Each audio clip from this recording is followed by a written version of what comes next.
কি কিছু বলবেন? অনেক সুন্দর গান করেন তো আপনি। শুক্রিয়া। আর কিছু?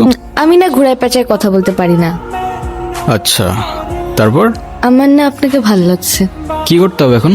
আপনি আমার রূপকথার রাজপুত্র হবেন। না, কেন? আপাতত ফ্রেন্ডশিপ করতে পারেন। ফ্রেন্ডশিপ করে কি হবে? আপনি আমার রাজপুত্র হবেন আর আমি আপনার রাজকন্যা। ভাইয়া আপনারা কিছু মনে করেন না তো, আমার বান্ধবীর স্কুল একটু ঢিলা আছে। এই চল তো তুই। আমি না এতদিন ঠিক বুঝতাম না তুই তোর মিউজিক নিয়ে এত প্যাশনেট কেন।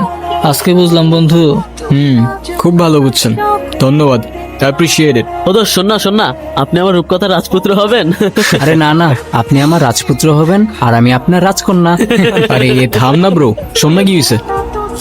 আমার সাথে রাহুল ভাইয়ের অ্যাসিস্ট্যান্টের কথা হয়েছে, উনি বলছে আমার সাথে দেখা করে দিবে রাহুল ভাই। ওই রাহুল ভাই মিউজিক ডিরেক্টর? আরে হ্যাঁ, আমাদের এখানে আসলো না গত বছর ওই যে কনসার্টে, হ্যাঁ হ্যাঁ, উনি। খুদাই ওদের পিছিয়ে পিছিয়ে ঘুরিস না, এদের সবারই টাকা পয়সা খাওয়ার ধান্দা আছে। তুই হুদায় ওরে ডিমোটিভেট করস কেন? সব মানুষকে এক নাকি রে? আরে না, উনি সে লেভেলের মানুষ ভাই, বুঝছোস। আমি শুনছি অনেক ট্যালেন্টেড আর্টিস্টে অনেক অপরচুনিটিস দিছে উনি। না দোষ, তোর ভিতরে একটা ব্যাপার আছে। আরে ধুর। না দোষ, সত্যি তোর যে প্যাশন, তুই জীবনে কিছু না কিছু একটা করতে পারবি। হয়েছে Because- হয়েছে। হ্যাঁ ঠিক হ্যাঁ, বলছিস, তাই না? সেটাই।